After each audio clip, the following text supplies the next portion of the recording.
مجھے دے دیں، مجھے دے دیں یار ہاتھ نیچے کرو میاں صاحب، آپ خود کہیں کیا کہنا چاہیں گے؟ ہاتھ نیچے کرو، خاموش ہو جائے پلیز ہاتھ نیچے کرو یار. یہ لیں بہت بہت شکریہ. میں سمجھتا تھا کہ آپ مجھ سے بات کرنا چاہتے ہیں. کچھ دنوں سے جب سے بھی میں بلکہ یہاں آیا ہوں تو آپ سے بات نہیں ہو پائی، اور ایسے حالات میں انسان کیا بات کر سکتا ہے. بہت زیادہ میں جب آیا ہوں یہاں پر جمعرات تو یہاں آگے پتہ لگا مجھے کہ وہ ہاسپٹل میں ہیں اور آئی سی یو میں.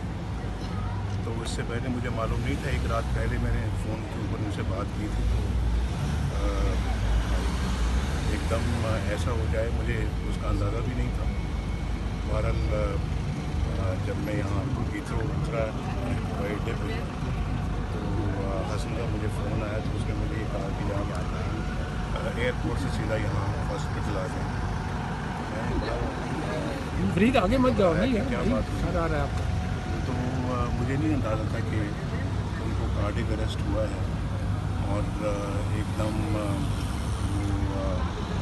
بے ہوش ہو گئی ہیں اور ان کی حالت تشویشناک. نیچے نہ لاؤ.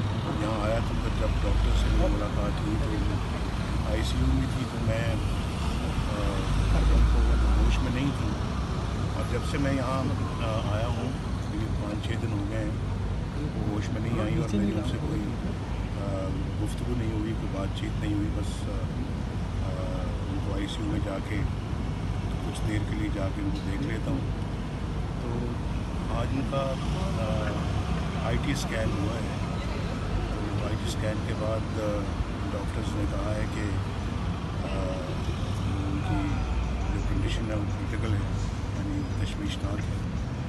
اور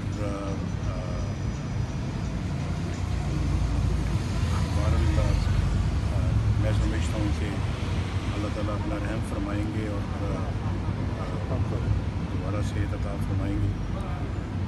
میں بہت مشکور ہوں پاکستانی بہنوں کا, بھائیوں کا, اپنے بزرگوں کا, اپنے بچوں کا, پاکستان کے اندر ساری قوم کا, جنہوں نے دعاؤں میں کلثوم کو یاد رکھا. انہوں نے دعائیں کیں, جمعۃ الوداع پر دعائیں کیں, اور عید کے نماز میں دعائیں کیں. اس کے بعد پھر اب تک دعائیں کر رہے ہیں. میں بہت احسان مند ہوں سب کا. اور